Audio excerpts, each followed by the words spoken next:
ਇਹ ਸਮੁੰਦਰ ਵੇਖਿਆ ਸਮੁੰਦਰ ਦਾ ਢਿੱਡ ਵੇਖੋ ਤੇ ਐਡਾ ਵੱਡਾ ਤੇ ਤਾਕਤ ਐਡੀ ਵੱਡੀ ਹੈ ਕਿ ਦੁਨੀਆ ਨੂੰ ਐਵੇਂ ਇੱਕ ਸੀਪ ਤੇ ਸਿਪ ਦੀ ਤਰ੍ਹਾਂ ਪੀ ਜਾਏ, ਡੀਕ ਮਾਰ ਕੇ ਪੀ ਜਾਏ।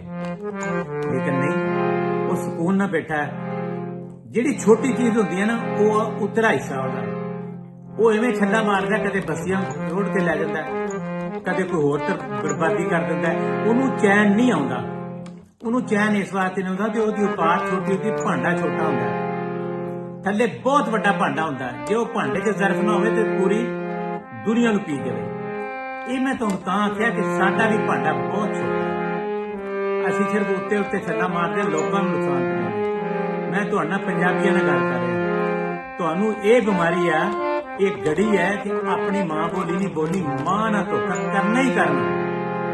ਕੱਲ ਮੇਰੇ ਇੱਕ ਅਜ਼ੀਜ਼ ਆਏ ਮਤਾਨੋਂ, ਖਾਲਸ ਪੰਜਾਬੀ ਸੀ, ਬੋਲਦੇ ਵੀ ਪੰਜਾਬੀ ਹੈ, 24 ਘੰਟੇ ਪੰਜਾਬੀ ਬੋਲਦੇ ਆ, ਉਰਦੂ ਬੋਲਦੇ ਬਹੁਤ ਭੈੜਾ ਟੁੱਟਿਆ ਫੁੱਟਿਆ, ਅੰਗਰੇਜ਼ੀ ਤੇ ਇਹਨਾਂ ਦੇ ਨਾ ਆਉਂਦੀ ਨਹੀਂ।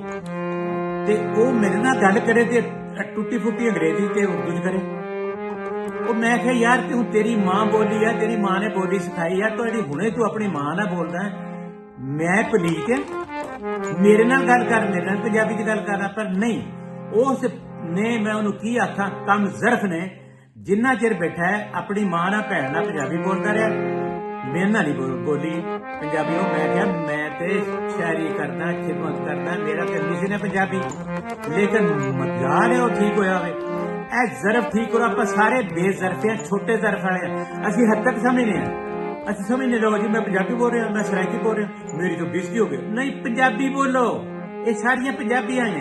ਪੰਜਾਬੀ ਬੋਲੋ, ਆਪਣੀ ਮਾਂ ਬੋਲੀ ਬੋਲੋ, ਤੁਹਾਡੀ ਇੱਜ਼ਤ ਹੋਏਗੀ। ਵਰਨਾ ਤੁਹਾਡੀ ਔਕਾਤ ਦਾ ਪਤਾ ਹੁੰਦਾ, ਬਾਅਦ ਜਿਹੜੀਆਂ ਗੱਲਾਂ ਕਰਦੇ ਸਾਨੂੰ ਪਤਾ ਹੁੰਦਾ। ਉਸਤਾਦ ਜੀ ਸਮਝਾਓ ਜਰਾ ਇਹਨਾਂ ਨੂੰ ਆਪਣੀ ਜ਼ੁਬਾਨ।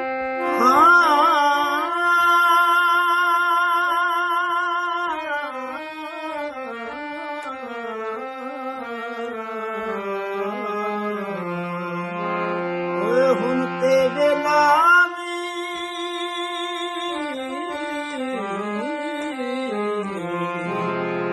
ਹੁਣ ਤੇ ਵੇਲਾ ਵੀ ਜ਼ਖਮ ਨਹੀਂ ਭਰਦਾ, ਸ਼ਾਨ ਨਾ ਦੇਖਦਾ।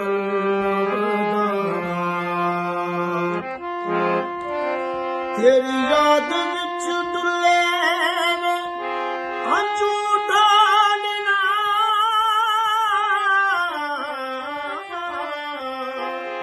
ਤੇਰੀ ਯਾਦ ਵਿੱਚ ਡੁੱਲੇ ਨੇ ਹੰਝੂ ਡਾਲਣਾ।